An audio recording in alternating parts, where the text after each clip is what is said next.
السلام عليكم ورحمة الله وبركاته. إن الحمد لله نحمده ونستعينه ونستهديه ونستغفره ونعوذ بالله من شرور أنفسنا وسيئات أعمالنا. من يهده الله فلا مضل له ومن يضلل فلا هادي له. أشهد أن لا إله إلا الله وحده لا شريك له وأشهد أن محمدا عبده ورسوله صلى الله عليه وعلى آله وصحبه أجمعين. اللهم رب اشرح لي صدري ويسر لي أمري واحلل عقدة من لساني يفقه قولي. اللهم لا سهل إلا ما جعلته سهلا وأنت تجعل الحزن إذا شئت سهلا. نقول بالله التوفيق. Alhamdulillah, syukur kepada Allah Azza wa Jalla, pada pagi ini kita bertemu lagi bagi menyambung siri bacaan kitab syarah al-usul al-thalathah,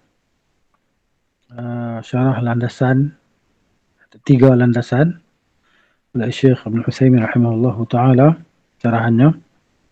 Dan kita sampai pada muka surat 140,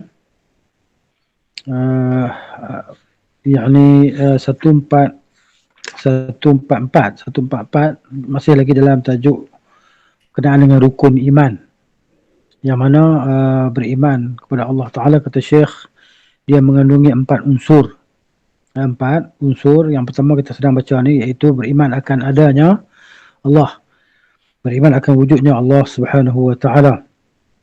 Dan itu yang pertama, apa yang kita baca pada minggu lepas. Kemudian dan kita masih lagi pada pecahan dalil indrawi yang menunjukkan adanya Allah. Ada 2 hal lah. Ada 2 hal, 2 perkara. Yang pertama kita dah baca itu. Yang kedua hari ini, tanda-tanda kenabian seorang utusan yang disebut mukjizat. Ya. Dalil yang dapat dilihat oleh panca indera, terutamanya para sahabat radhiyallahu taala anhum, mereka menyaksikan segala mukjizat, ya, yang telah ditunjukkan oleh Allah Subhanahu wa taala ke atas nabinya sallallahu alaihi wasallam, ataupun untuk Nabi sallallahu alaihi wasallam. Yang keduanya dia kata tanda-tanda kenabian seorang utusan yang disebut mukjizat, yang banyak orang mendengar dan menyaksikannya. Ini yang dilihat oleh mata lah. Dan kita pun melihat mukjizat yang terbesar yang ditinggalkan oleh Nabi SAW, iaitu Al-Quran, yang terpakai hingga ke hari kiamat. Jadi adalah suatu bukti kuat adanya zat yang mengutus mereka. Jadi tanda-tanda mukjizat yang ada pada diri para Rasul alaihi wassalam dan pada Nabi kita SAW adalah suatu bukti kuat adanya zat yang mengutus mereka, yang tidak lain dia adalah Allah Subhanahu wa Ta'ala. Sebab hal itu adalah kejadian di luar kemampuan manusia. Okay? Mana manusia tak mampu untuk melakukan sebarang mukjizat. Okay? Dan Nabi sendiri pun, para Anbiya alaihi wassalam pun, mereka sendiri tak dapat melaksanakan mukjizat itu melainkan di atas arahan dan perintah daripada Allah Ta'ala. وَمَا كَانَ لِنَبِيٍّ وَمَا كَانَ لِرَسُولٍ أَنْ يَأْتِيَ بِآيَةٍ إِلَّا بِإِذْنِ اللَّهِ. Dan tidak layak bagi seorang Rasul untuk mendatangkan satu bukti atau mukjizat melainkan dengan izin Allah Subhanahu wa Ta'ala. Sebab hal itu adalah kejadian di luar kemampuan manusia. Contohnya Nabi SAW membelah bulan, kan? Belah bulan. Siapa boleh belah bulan? Ya? Bulan ni pecah 2. Itu maknanya di antara mukjizat Nabi sallallahu alaihi wasallam yang Allah sebut dalam Quran, iqtarabatis sa'atu wa insyaqqal qamar. Telah hampirlah hari kiamat dan bulan terbelah.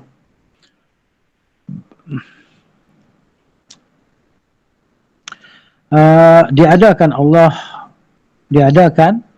Allah yang oleh Allah untuk menguatkan dan membela para rasulnya alaihi wassalatu wassalam dalam menyampaikan risalah, yakni utusan ataupun perutusan daripada Allah Subhanahu wa Ta'ala.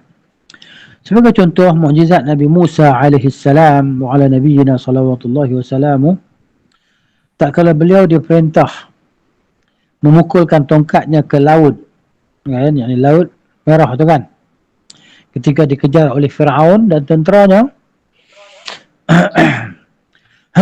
Maka dipukulkan tongkatnya ke laut di atas perintah Allah Ta'ala, sehingga terbelahlah lautan tersebut menjadi 12 jalan yang kering, dan air di antara jalan-jalan tersebut laksana gunung. Ini sebagaimana firman Allah Ta'ala tentang kisah Nabi Musa alaihissalam dalam surah Asy-Syu'ara ayat 63. Ba'da a'udzubillahi minasyaitonir rajim. فأوحينا إلى موسى أن اضرب بعصاك الحجر أن اضرب بعصاك البحر فانفلق فكان كل فرق كالطود العظيم. فأوحينا, maka kami wahyukan, ila Musa, kepada Nabi Musa, an idrib bi'asakal bahar, bahwa pukullah dengan tongkat engkau lautan itu. Lautan yang di hadapannya Laut Merah lah. Fanfalaqa, maka terbelahlah lautan itu. Fakana kullu firqin kattawdil azim, dan adalah setiap belahan itu seperti gunung yang besar. Maknanya laut di dalam kan. Laut di dalam bila dia terbelah, maknanya nampak dasar laut itu kering. Dasar laut itu menjadi kering kan, seolah-olah tak ada air, maknanya kering, bukan basah, kering begitu, tak ada sitis air pun, dan air berada di tepi dari air. Itu mukjizat yang besar dilihat oleh Bani Israel dan dilalui oleh Bani Israel. Lautan itu dilintasi oleh mereka, dan Firaun pun melihat. Firaun dan tenteranya pun melihat, dan mereka pun mengejar, masuk juga mereka ke dalam lautan tadi. Bila mereka masuk, lautan itu pun bertangkup. Matilah Firaun dan tenteranya di laut itu. Contoh lain mukjizat yang diberikan kepada Nabi Isa alaihissalam berupa menghidupkan orang mati dan mengeluarkan dari kuburan. Dari kuburannya atas izin Allah. Firman Allah Ta'ala dalam surah Al-Imran ayat 49, wa uhyil mauta biiznillah, dan aku menghidupkan orang mati dengan izin Allah Subhanahu wa taala. Kalau Allah tak izin, maka tak boleh nak buat apa-apa pun. Semua dengan keizinan daripada Allah Taala dan wahyu daripada Allah Taala serta perintahnya. Dan Allah berfirman dalam surah Al-Maidah ayat 110,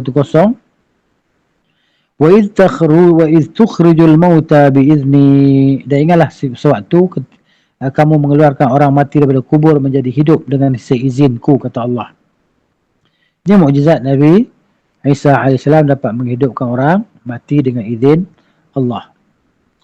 Contoh lainnya mukjizat yang diberikan kepada Nabi Muhammad sallallahu alaihi wasallam tak kala orang-orang kafir Quraisy meminta bukti kenabiannya. Maka beliau menunjukkan bulan sehingga terbelahlah bulan menjadi dua. Bulan terbelah menjadi dua. Kejadian ini disaksikan oleh banyak orang. Daripada jauh kan, Nabi SAW tunjukkan ke bulan tadi, maka bulan itu pun terbelah macam tu. Allah berfirman dalam surah Al-Qamar ayat 1 dan 2, iqtarabatis sa'atu wa syaqqal qamar, telah dekatlah datangnya saat itu, ya, dan bulan telah terbelah.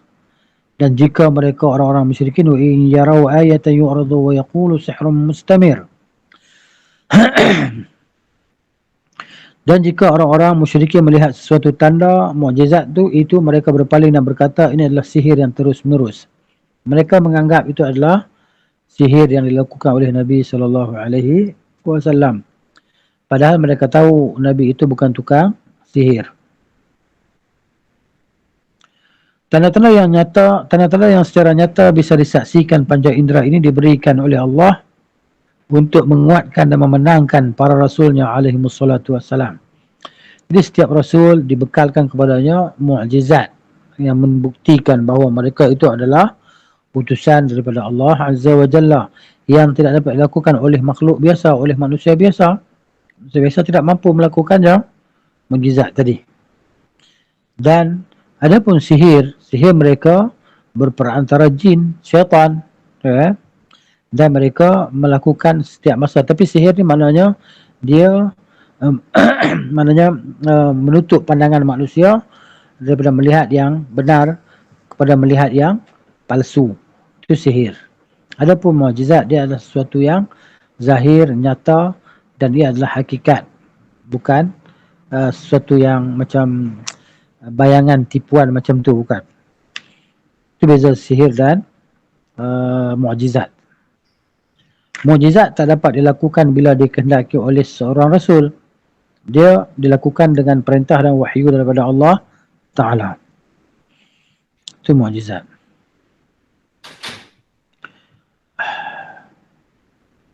Kemudian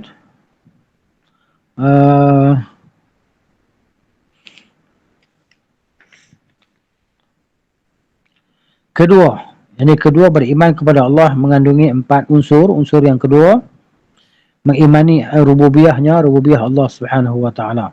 Yang pertama tadi, mengimani wujudnya Allah, mengimani adanya Allah Subhanahu wa Ta'ala.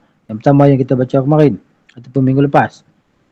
Yang kedua, yakni beriman kepada Allah yang mengandungi 4 unsur, yang 2 daripada 4 unsur tersebut dalam beriman kepada Allah, iaitu mengimani, mempercayai rububiyah Allah Subhanahu wa Ta'ala.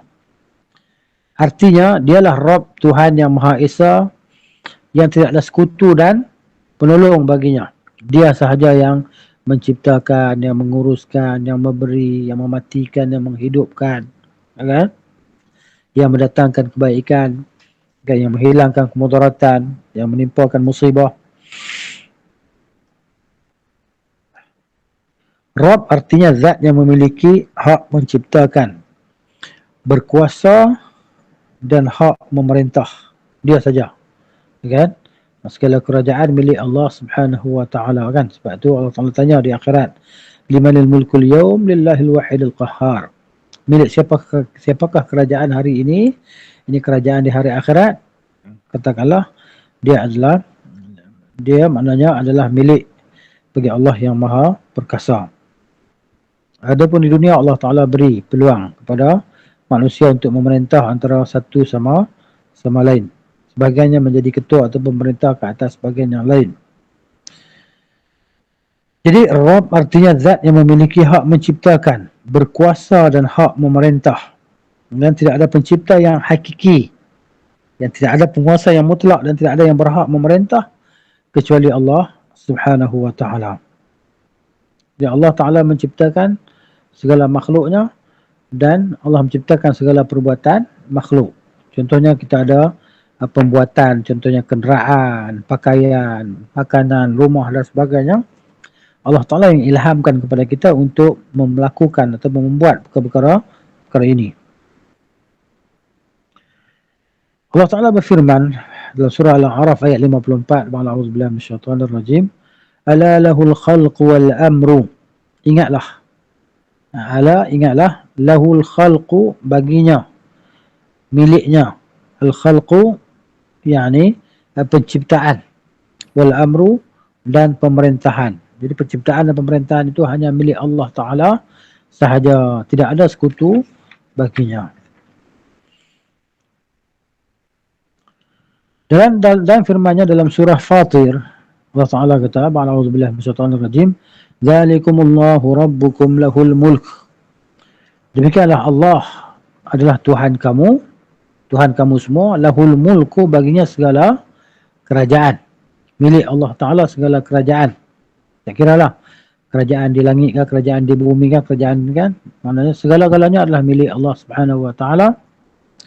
Al-mulk itu dipanggil al-istighraq lah, merangkumi segala kerajaan, segala apa yang ada di atas muka bumi ataupun di segala langit. Walladzina tad'una min dunihi ma yamlikuna min qitmir. Allah Ta'ala cerita tentang orang-orang musyrikin dan orang-orang yang menyeru selain daripada Allah. Ma yamlikuna, apa yang diseru itu tidak memiliki qitmir, setipis kulit ari katanya.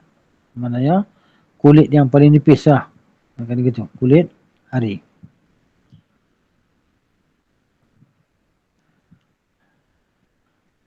Tidak ada yang mengingkari sifat rububiyah Allah ini melainkan orang-orang yang sombong lagi ingkar dan tidak meyakini ucapannya sendiri. Seperti yang terjadi pada Fir'aun tak kala ia berkata kepada kaumnya, Ana rabbukumul a'la. Akulah Tuhan kamu yang tertinggi, kata Fir'aun. Dan dia berkata, Ya ayuhal mala'u ma'alimtu lakum min ilahin ghairi. Wahai pembesar kaumku, al-mala'. Aku tidak mengetahui Tuhan bagimu selain pada aku. Dan dia mengaku kata diri dia itu sebagai Tuhan. Tetapi ucapan tersebut tidak dari keyakinannya yang sebenarnya. Dan dia pun yakin bahawa dia tak boleh nak buat apa pun, Fir'aun ni. Dia tak ada kuasa apa pun. Dia pun akan mati juga. Macam mana Tuhan boleh mati? Kan? Dia melihat benda sebelumnya mati kan. Dan dia pun akan mati. Gitu. Jadi sebab itu dia cakap tu suatu percakapan yang bukan keyakinan daripada diri dia. Hanya cakap saja.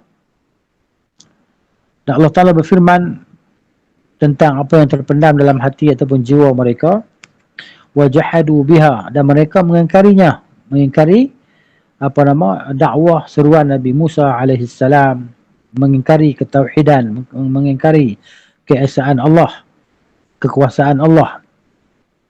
Wastaiqanatha anfusuhum, dan sedangkan jiwa mereka meyakini akan keesaan Allah Ta'ala tadi, bahawa Fir'aun bukan Tuhan.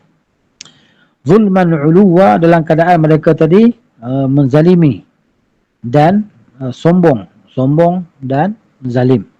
Jadi begitu. Mereka yakin bahawa mereka tak ada kuasa apapun. Yang berkuasa adalah Allah Subhanahu wa ta'ala. Sebab tu Nabi Musa alaihissalam dia kata kepada Fir'aun yang dirakam oleh Allah Ta'ala dalam surah Al-Isra ayat 102. Kan kata Nabi Musa kepada Fir'aun, ketika Fir'aun tidak mempercayai dakwah ataupun seruan ajakan Nabi Musa alaihissalam dan dia menolaknya, maka Nabi Musa pun kata, laqad alimta, Allah sebut dalam Quran, laqad alimta ma anzala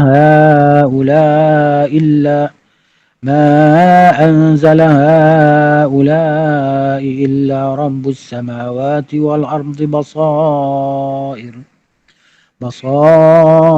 wa inni la adhunnuka ya Fir'aun mathbura. Laqad alimta, sesungguhnya engkau tahu wahai Fir'aun. Ini dialog Nabi Musa AS yang Allah rakam dalam Al-Quran. Sesungguhnya engkau tahu, ma anzala haula'i, tidaklah yang menurunkan haula'i, yakni mujizat itu, kan? Illa rabbus samawati wal ardh, kecuali Tuhan segala langit dan bumi. Dan tidak mana Nabi Musa ni dia tahu bahawa Fir'aun ni tahu. Engkau, sebab tu dia kata sesungguhnya taukid tu, sesungguhnya tu engkau telah mengetahui hai Fir'aun bahawa tidak menurunkan segala mukjizat itu melainkan Tuhan segala langit dan bumi, ya. Basair, sebagai bukti yang nyata, bukti-bukti yang jelas lagi nyata. Wa inni, dan sungguhnya aku, aku Nabi Musa kata alaihissalam, la azunnuka, aku sangat yakinlah, kan? Aku sangat yakin, ya Fir'aun, wahai Fir'aun, masbura, engkau akan binasa, seorang yang akan binasa. Kerana itu orang-orang musyrikin juga mengakui dan meyakini sifat rububiyah Allah, meskipun mereka berlaku syirik kepada sifat uluhiyahnya. Ya. Maknanya, mana-mana orang musyrikin mereka mengakui bahawa alam ni ada pencipta yang menciptakan alam ini. Bahawa kewujudan makhluk itu mesti ada yang menciptakannya. Itu dalil fitrah. Ya, semua orang, ya, dia mesti mengakuinya. Tetapi mereka tidak mengesahkan Allah Ta'ala dalam peribadatan. Dan dalam maknanya mengabdikan diri ataupun beribadah kepada Allah Ta'ala saja, mereka mengambil sembahan lain selain daripada Allah Ta'ala. Ini sebagaimana firman Allah Ta'ala dalam surah Al-Mu'minun ayat 84 sampai 89. Ya. Allah Ta'ala cerita di sini tentang orang-orang musyrikin. A'udzubillahi minasyaitonir rajim. Qul limanil ardu wa man fiha in kuntum ta'lamun. Qul, katakanlah hai Muhammad sallallahu alaihi wasallam, Allah Taala suruh Nabi kita kata kepada orang-orang musyrikin tadi, limanil ardu, milik siapakah bumi ini? Bumi ini siapa punya? Wa man fiha, dan segala yang ada di bumi ini siapa punya? In kuntum ta'lamun, jika kamu semua mengetahui. Ya, siapa? Siapa yang memiliki segala-galanya jika kamu semua mengetahui bumi dan apa yang ada padanya? Sayaquluna lillah qul afala tadhakkarun. Nanti mereka akan menjawab, mereka akan berkata, yakni orang-orang musyrikin akan berkata, lillah. Jadi bumi ini adalah milik Allah Ta'ala. Ya?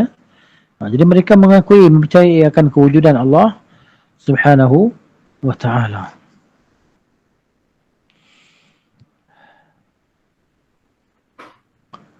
Qul, katakanlah wahai Muhammad SAW, afala tadhakkarun, tidakkah kamu semua mau mengambil peringatan? Kan? Tidakkah kamu semua mau mengingati? Qul man rabbus samawati as-sab'i wa rabbul 'arsyil 'azim. Qul, katakanlah, yani Allah suruh siapa kata? Allah suruh Nabi kita Muhammad sallallahu alaihi wasallam kata kepada bangsa Arab musyrikin Quraisy itu kan. Man rabbus samawati, siapakah dia Tuhan segala langit? Ya, as-sab'i yang 7. Langit ni ada 7. Allah beritahu dalam Quran langit ada 7 lapis. Wa rabbul arsh, dan Tuhan Arash al-azim yang maha agung.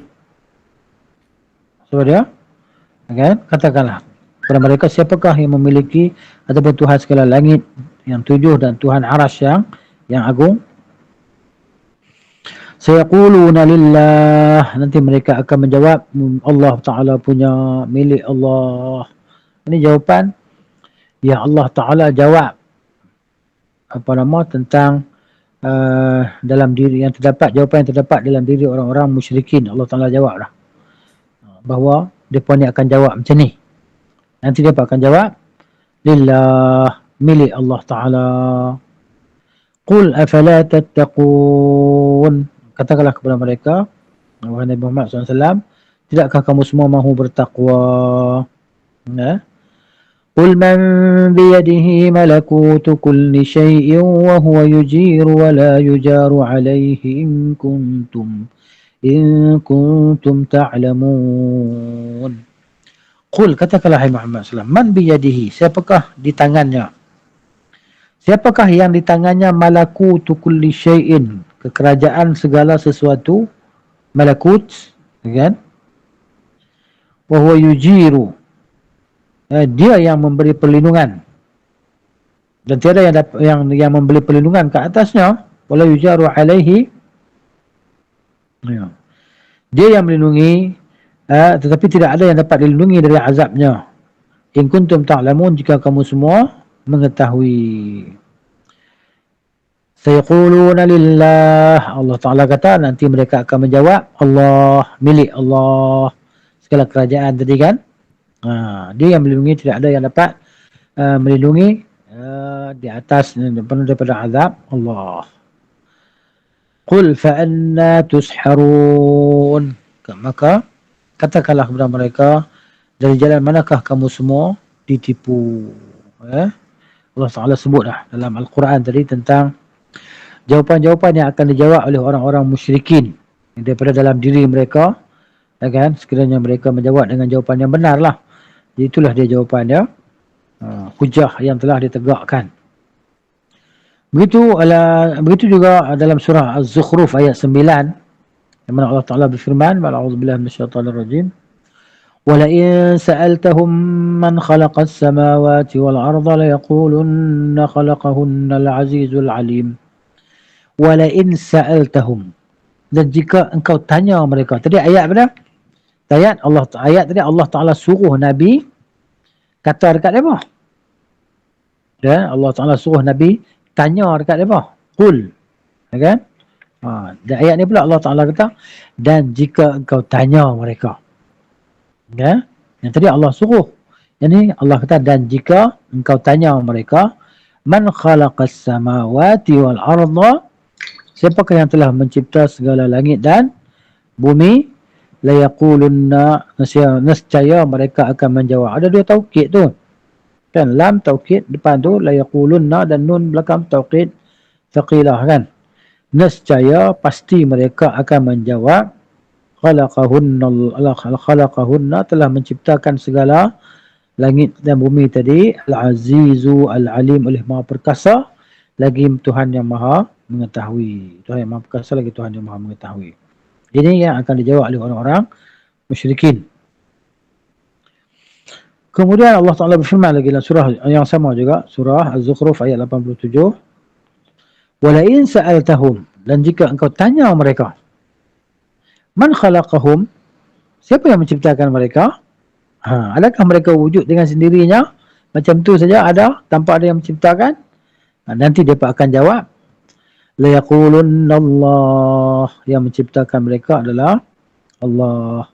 Fa'anna yu'fakun, bagaimana mereka dapat dipalingkan daripada kebenaran, daripada menyembah Allah Ta'ala. Kan pelik lah. Kan mereka tahu Allah Ta'ala yang menciptakan mereka, menghidupkan mereka, menciptakan segala langit dan bumi. Tiba-tiba mereka menyembah selain Allah Ta'ala dan mereka mengambil sembahan selain daripada Allah Ta'ala. Ya? Pergi kepada kuburan, minta kepada orang dalam kubur. Kan? Macam berlaku sekarang ni. Kan istighasah bil amwat, minta pertolongan dengan orang mati. Mereka ni tak yakin pada mereka sendiri bahawa Allah Ta'ala tu maha mengurniakan. Minta direct kepada Allah Ta'ala, dia kata tak makbul. Kena minta melalui orang mati, kena pergi kubur-kubur tertentu yang dianggap sebagai kubur-kubur wali, yang dia kata wali tadi, dan wali tak kira lah wali apa benda kan, wali kutub utara selatan lah apalah. Macam-macam lah dakwaan mereka-mereka yang sesat itu. Kan? Pergi sujud, bahkan mereka sujud di atas kuburan tadi, mencium-cium batu nisan tadi. Inilah dia kesyirikan, syirik besar yang mereka lakukan, sedangkan mereka melaksanakan solat 5 waktu sehari semalam tanpa meninggalkannya. Solat rajin, solat zuhur, asar, maghrib, isya, subuh, solat berjemaah pula tu. Ya? Tapi di masa yang sama mereka pergi meminta-minta kepada kuburan dan sujud-sujud menyembah, meletakkan dahi mereka di atas kuburan tadi, menyembah selain daripada Allah Ta'ala, beristighasah, memohon kepada selain Allah Ta'ala. Ini adalah kerugian yang amat besar dan sangat nyata. Rugi seruginya lah. Kan? Semayang sampai lebam dahi kan. Dahi ni ada tanda solat, sujud. Tiba-tiba sujud, sembah, minta kat kuburan, minta kat jin tu, minta kat jin ni. Dalam mati dalam keadaan mereka itu kafir terhadap Allah Subhanahu Wa Ta'ala. Rugi ya. Tidak diterima daripada mereka amalan soleh sedikit pun kerana kesyirikan itu. Inilah dia jihad ataupun dakwah para anbiya alaihi wassalatu wassalam untuk mengeluarkan manusia daripada kesyirikan. Maknanya mengesahkan Allah Ta'ala pada segala bentuk ibadah. Dan permintaan itu adalah ibadat. Minta itu adalah ibadah. Doa huwal ibadah. Doa adalah ibadat. Kata Nabi SAW, jika ada orang yang berdoa menyeru kepada selain Allah Ta'ala, dia telah beribadah bersama Allah dengan selainnya. Itu kesyirikan, penyekutuan yang Allah Ta'ala tidak terima daripada orang yang melakukannya. Bahkan di akhirat orang itu akan masuk dalam neraka Jahannam. Dia akan kekal abadi di dalam neraka tersebut. Walaupun di dunia ni dia sembahyang, puasa, zakat, pergi haji, buat umrah, kan? Ataupun dia buat travel, buat orang pergi umrah tiap-tiap bulan dan sebagainya, tapi dia menyekutukan Allah Ta'ala tadi, rugi, ya, kosong segala amalan kebaikan tadi, dalam neraka kekal abadi. Wal'iyadzubillah.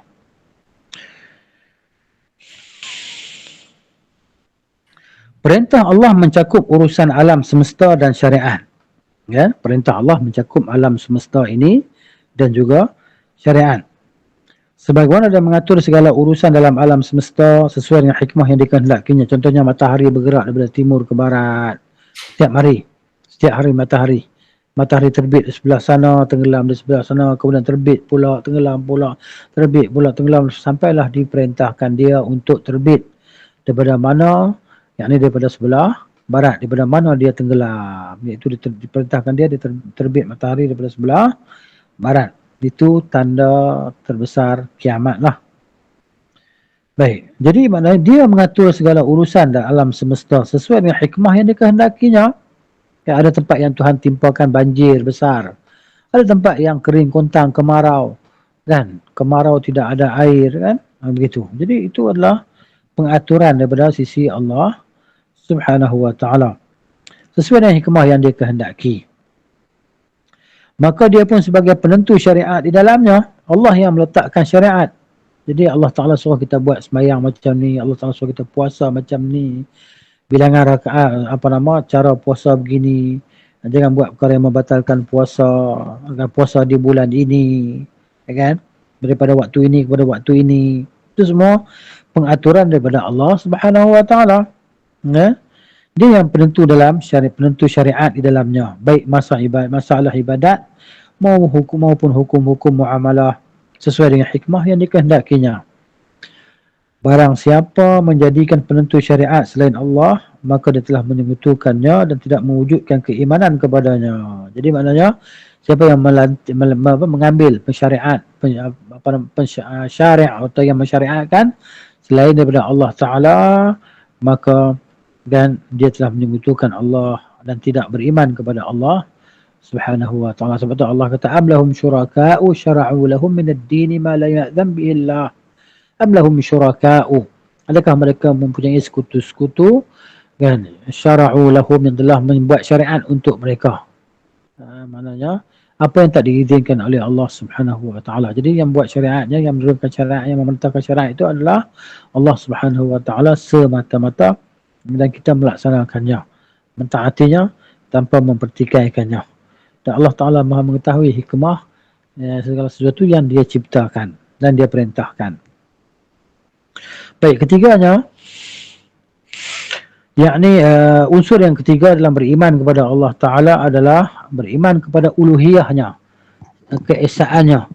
Okay, maksudnya mengesahkan Allah Ta'ala dalam segala bentuk ibadah. Kalau nak minta hanya kepada Allah Ta'ala.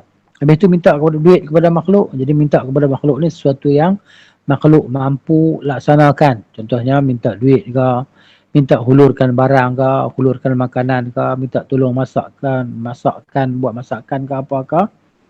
Itu makhluk mampu bagi, makhluk mampu buat. Ada pun perkara yang makhluk tak mampu buat, maknanya bila minta kepada makhluk maka itu kesyirikan. Contohnya minta kesembuhan daripada penyakit. Ya kan, pergi jumpa doktor sembuhkan saya.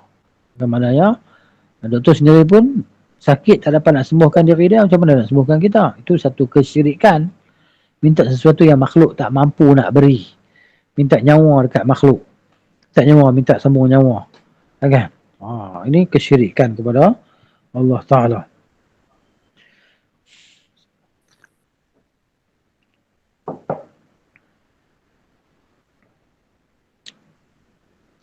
Baik. Hanya dialah sembah sesembahan yang hak, yang benar, dan yang sepatutnya, yang selayaknya. Tidak ada sekutu baginya. La ilaha maknanya adalah al-ma'luh. Al-ma'luh ni yang diibadahi, yang disembah, yang dipatuhi, yang ditaati, yang ditunduki padanya. Yang sinonim dengan al-ma'bud. Al-ma'luh maksudnya sama dengan al-ma'bud. Sesuatu yang disembah. Kerana kecintaan dan pengagungan. Menyembahnya bukan kerana terpaksa. Beribadah kepada Allah Ta'ala, menyembah kepada Allah Ta'ala bukan kerana terpaksa. Tetapi kerana kecintaan dan pengagungan terhadap Allah Azza wa Jalla. Kenapa kita solat? Kenapa kita puasa? Kerana kita mengagungkan perintah Allah, mengagungkan Allah Ta'ala. Okay? Bukan kita terpaksa buat. Begitu. Tak boleh ada rasa terpaksa. Kita buat laku dalam keadaan kerana kita ni rela dan kita nak buat. Sebagai mengisi kehendak perintah Allah Subhanahu wa Ta'ala. Mesti ada kecintaan dan pengagungan tadi. Allah Subhanahu wa Ta'ala berfirman, A'udzubillahi minasyaitonir rajim, wa ilahukum ilahun wahid la ilaha illa huwar rahmanur rahim.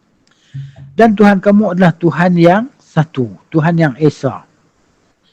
La ilaha, tiada Tuhan yang layak diibadahi, tiada Tuhan yang layak disembah, illa huwa, kecuali dia, Ar-Rahman, yang maha pemurah, Ar-Rahim, lagi maha penyayang.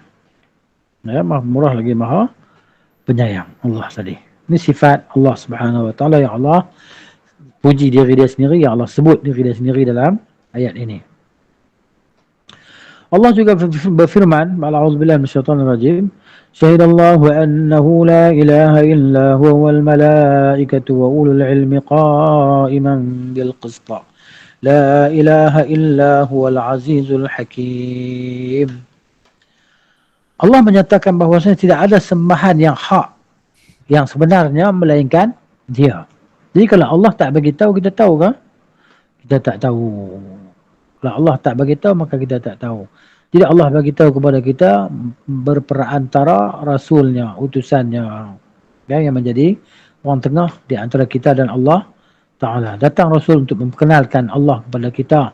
Tidak, kita tak kenal Allah Ta'ala pun, kita tak kenal Al-Quran pun, melainkan setelah diutuskan Rasulullah Sallallahu Alaihi Wasallam yang menegakkan keadilan. Maknanya, dia yang menegakkan keadilan. Dia yang menegakkan keadilan. Para malaikat dan orang-orang berilmu juga menyatakan yang demikian itu. Tidak ada sesembahan yang melainkan Dia. Tidak ada sesuatu yang disembah melainkan Dia, yang maha perkasa lagi maha bijaksana.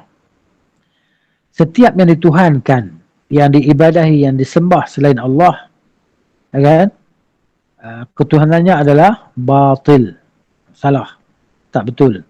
Allah Ta'ala berfirman, "Dzalika bi'anna Allah huwal haqqu."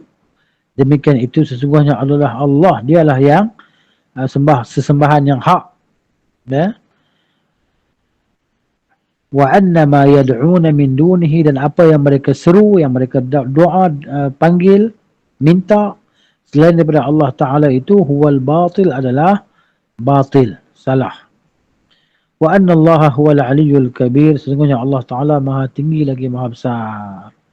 Yang Allah Ta'ala sebut tentang sifatnya, tentang dirinya Azza wa Jalla. Meskipun sesembahan tersebut dituhankan, tetapi mereka secara hakiki tidak memiliki sifat uluhiyah. Walaupun ada yang menyembah mereka, tapi mereka tidak ada sifat ketuhanan dalam diri mereka. Allah berfirman tentang keberadaan Lata, Uzza dan Manat, tiga berhala yang disembah oleh puak-puak bangsa Arab. Tadi kan jahiliyah, oleh setiap kabilah yang tertentu. Ada berhala-berhala tertentu. Kata Allah dalam surah An-Najm ayat 23, "In hiya illa asma'un sammaytumuha antum wa aba'ukum ma anzalallahu biha min sultan." In hiya illa asma'un. Tidaklah berhala-berhala itu melainkan hanya nama-nama saja.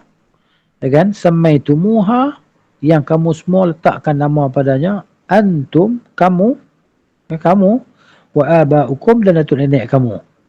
Datuk nenek kamu. Ya. Ma anzalallahu biha min sultan. Allah tidak mendatangkan bukti tentangnya sedikit pun. Ya. Allah tidak menurunkan suatu keterangan untuk menyembahnya. Ya. Semua ini adalah rekaan semata-mata yang kamu semua dan datuk nenek kamu yang mereka ataupun mengadang-adakannya. Kemudian dalam surah Al-A'raf ayat 71, Allah Ta'ala berfirman tentang Nabi Hud alaihi salam. Ya, Nabi Hud. Ketika dia berdakwah kepada kaumnya kepada tauhid, mereka mengingkarinya. Atujadilunani fi asma'in sammaytumuha antum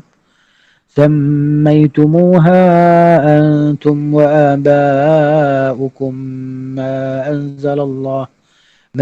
nazzalallahu biha min sultan. Ma nazzalallahu biha min sultan. Atujadilunani, adakah kamu semua hendak berdebat dengan aku? Jidal, membantahi aku, kan?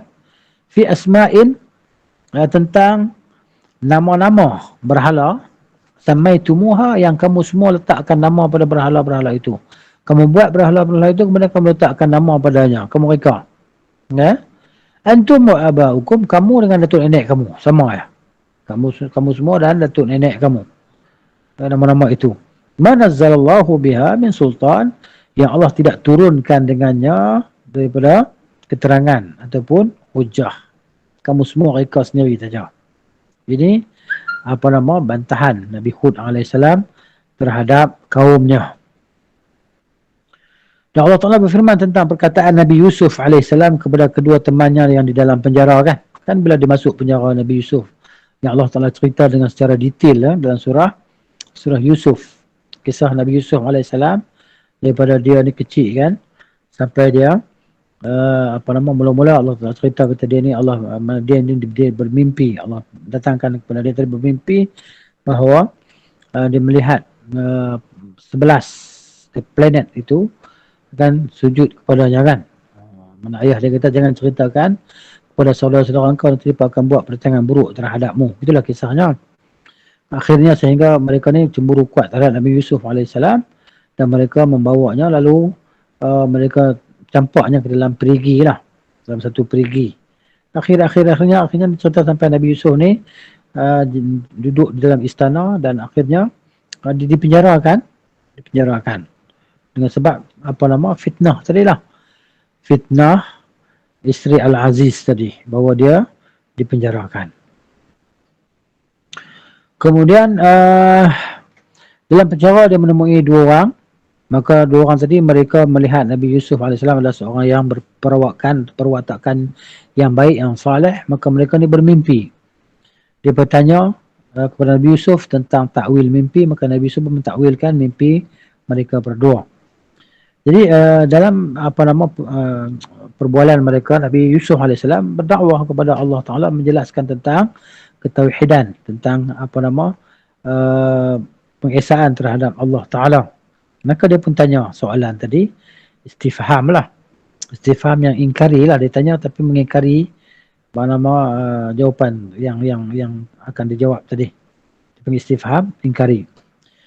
Katanya, yang Allah Ta'ala rakam dalam Al-Quran dalam surah Yusuf ayat 39 dan 40. Ba'la a'udzubillah minasyaitanir rajim. A'arbabun mutafarriquna khairun amillahul wahidul qahhar. A'arbabun ya sahibai sijni. Wahai 2 sahabatku yang dalam penjara, manakah yang baik? Tuhan-Tuhan yang bermacam-macam, yang berbagai-bagai itu, ataukah Allah yang Maha Esa lagi Maha Perkasa? Mana yang lebih baik? Ma ta'buduna min dunihi illa asma'an sammaytumuha antum wa aba'ukum ma anzalallahu biha min sultan. Ma ta'buduna min dunihi. Ma ta'buduna min dunihi, tidaklah kamu menyembah selain daripadanya, daripada Allah Ta'ala. Tidaklah kamu menyembah selain daripada Allah Ta'ala illa asma'an, melainkan yang kamu sembah itu adalah nama-nama samaitumuha, yang kamu namakan kepada berhala-berhala itu. Antum, kamu semua, wa aba'ukum, dan datuk nenek kamu, bapa-bapa kamu.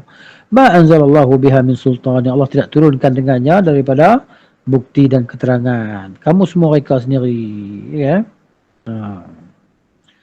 Oleh sebab itu seluruh Rasul alaihi wassalatu wassalam mengatakan kepada kaumnya, wa'budullaha ma lakum min ilahin ghairuh. Hendaklah kamu semua beribadah kepada Allah Ta'ala, mengesahkan Allah Ta'ala dalam bentuk ibadah. Tidak ada untuk kamu Tuhan selain daripada Allah. Akan tetapi orang-orang musyrik menolaknya dan mereka menjadikan sembahan-sembahan lain selain Allah. Mereka buat berhala selain daripada Allah Ta'ala. Mereka menyembahnya selain Allah, memohon kemenangan dan pertolongan kepadanya, ini kepada berhala-berhala tersebut. Kalau hari ini kita tengok manusia ni, kan, kalau orang kafir tu hari ini mereka, Tuhan mereka dia persembah wang, sembah duit. Macam mana dia persembah duit? Dia berkata duit adalah power, kan? Duit adalah kuasa. Bila ada duit, kau boleh buat apa saja. Ini maknanya penyembah-penyembah berhala duit. Jadi duit tu jadi berhala dah. Ya? Tak ada duit, dia berkata tak boleh jadi. Sebab tu dia sanggup mencuri, kan, buat apa saja untuk dapatkan duit, wang tadi, kan.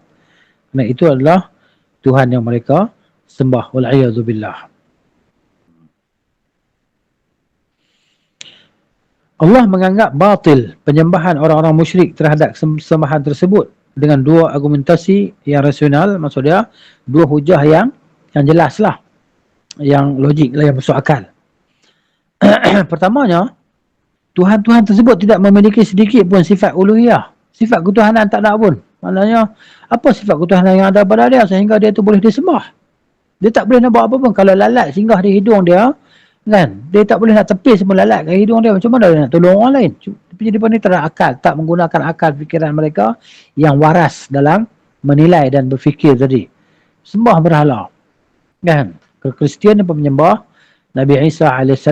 Ataupun salib tu kan, menyembah salib. Kalau fikir-fikir balik, sedang salib itulah yang menyebabkan Nabi Isa AS, maksud dia, yang mereka anggap Nabi Isa tu terbunuh. Tapi mereka ni pergi puja salib tu. Kan? Di leher mereka akan digantung salib tadi. Di tempat-tempat gereja mereka akan dibuat lambang salib di atas bumbung tadi. Kan? Sepatutnya dia kena marah dekat salib tu. Kenapa? Dengan sebab salib itulah Nabi Isa yang pada anggapan mereka telah dibunuh. Tapi orang-orang beriman, orang Islam kata Nabi Isa tidak dibunuh sebagaimana Allah Ta'ala sebut dalam Quran. Nabi Isa diangkat ke atas langit. Ya? Dan akan diturunkan kembali di akhir zaman. Dan dialah yang membunuh Dajjal nanti. Ini Nabi Isa alaihissalam. Jadi orang-orang Kristian tadi macam mana mereka ni fikir dengan menyembah salib itu. Sedangkan salib itulah menjadi punca bagi kesengsaraan Nabi Isa alaihissalam yang mereka anggap bahawa dia disalibkan. Gitu. Itu kan bodoh tu. Satu kebodohan yang nyata. Baik. Jadi maknanya berhala-berhala yang disembah itu tidak mempunyai sifat uluhiyah sebagaimana yang kita sebut tadi kan. Kalau di mereka itu terbalik ke, jatuh ke, apa ke, roboh ke. Jadi penyembah-penyembah dia yang akan merepair dia, akan betulkan dia balik. Kalau dia dah lusuh dah, penyembah-penyembah tu yang akan catkan balik berhala-berhala tersebut. Mereka tidak menggunakan akal tadi. Jadi mana sifat uluhiyah yang ada padanya? Mereka hanya sekadar ciptaan yang tidak mampu mewujudkan sesuatu pun. Kan? Sedangkan makhluk pun tak boleh nak mewujudkan. Contohnya kita ni makhluk manusia. Cuba kita cipta seekor semut. Kan? Panggil mana-mana saintis untuk cipta seekor semut. Kan? Dah berapa kita hari ni kan, dah dekat-dekat setahun dah. Virus COVID-19 pun tak dapat nak vaksin lagi. Tak ditemui lagi. Kan? Belum ditemui lagi. Maknanya sesuatu yang dapat jadi pemusnah bagi ataupun penghalang bagi virus ini daripada merebak. Kan? Cuma boleh tahu tengok mikroskop rupa dan sifat virus itu, dia ada macam bulat macam bola, kemudian dia macam ada duri landak kan, ada macam tu rupa dan sifat dia yang memang mata kita tak dapat melihatnya. Kan? Jadi virus-virus ni pun kita tak boleh nak mengatasinya. Kan? Macam mana? Gitu. Kalau kita yang hidup, bagaimana pula dengan berhala-berhala yang kaku tadi, batu yang tidak bernyawa. Kan? Jadi kebodohan yang sangat nyata lah. Kebodohan dalam kebodohan apabila menyembah berhala-berhala ini pun. Kan? Nasallallahu alaihi. Tidak mampu mendatangkan kemanfaatan dan menyingkirkan mudarat bagi para penyembahnya.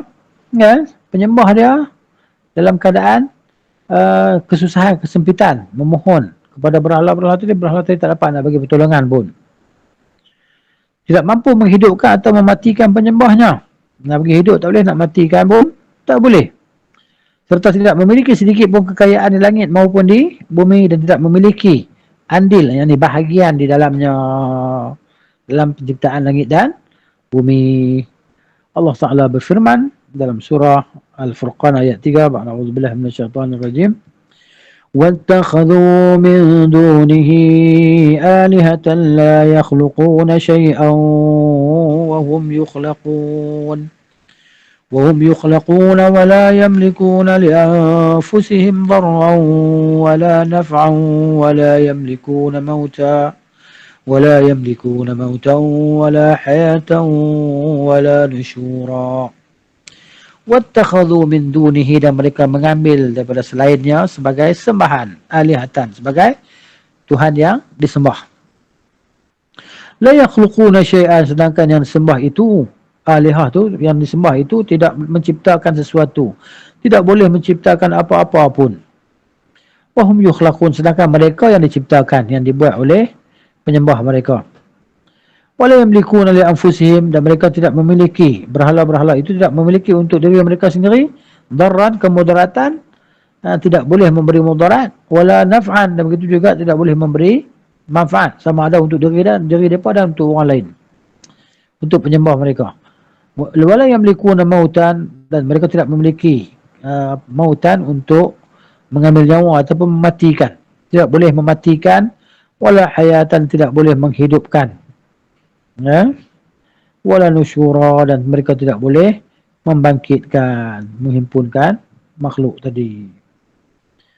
Pula Allah sebut dalam surah Sabah pula ayat 22 dan 23. A'udzubillahi minasyaitonir rajim. Qul ud'u alladhina za'amtum min dunillahi la yamlikuna mithqala dharratin fis samawati wala fil ardi wama lahum fihima min syirkin وما له منهم من ظهير ولا تنفع الشفاعة عنده إلا لمن أذن له. Qul ud'u Allah, qul, katakanlah Nabi Muhammad sallallahu alaihi wasallam, ud'u allazina za'amtum, berdoalah, mintalah, serulah segala sembahan yang kamu dakwa, yang kamu sangka dia adalah, yang kamu anggap adalah Tuhan selain daripada Allah, mintalah. La yamlikuna mithqala dzarrah, mereka tidak memiliki sebesar zarah pun, fis samawat, di segala langit, wala fil ardi, dan tidak juga di bumi. Wa ma lahum fihi ma min syirk, dan mereka tidak ada perkongsian pada penciptaan segala langit dan bumi. Wa ma lahu minhum min zahir, dan tidaklah berguna syafaat. Dia kata di sini, sekali-kali tidak ada di antara mereka yang menjadi pembantu bagi Allah Ta'ala. Wala tanfa'u syafa'atu indahu, dan tidak memberi manfaat oleh satu syafaat di sisi Allah Ta'ala illa liman azina lah, melainkan bagi siapa yang Allah Ta'ala izinkan untuk diberi syafaat tersebut ataupun untuk memberi syafaat itu. Kemudian firman Allah Ta'ala dalam surah Al-A'raf ayat 191 hingga 192, ayushrikuna ma la yakhluqu syai'an wa hum yukhlaqun. Ini semua hujah-hujah, keterangan-keterangan yang Allah Ta'ala turunkan untuk berhujah dengan orang-orang musyrikin tadi. Adakah mereka menyekutukan Allah Ta'ala dengan apa yang tidak dapat mencipta sesuatu, sedangkan yang disembah itu sendiri yang diciptakan. Wahum yukhlaqun. Wala yastati'una lahum nasra, dan yang disembah itu tidak mampu untuk memberi pertolongan kepada yang menyembah. Wala anfusahum yansurun, begitu juga mereka tak dapat menolong diri mereka sendiri. Mereka tidak memiliki kehidupan pun, tak hidup pun, batu, kayu yang tidak bernyawa, yang diukir oleh penyembah-penyembahnya sahaja. Jika keadaan Tuhan-Tuhan selain Allah seperti itu, maka sangat hina lagi, bodoh, kan, orang-orang yang menyembahnya, dan sangat nyata kebatilannya. Nampak tak? Bodoh sangatlah para penyembah selain Allah Ta'ala ini. Mereka tidak menggunakan akal yang Allah Ta'ala berikan kepada mereka untuk berfikir dan mengetahui kebenaran.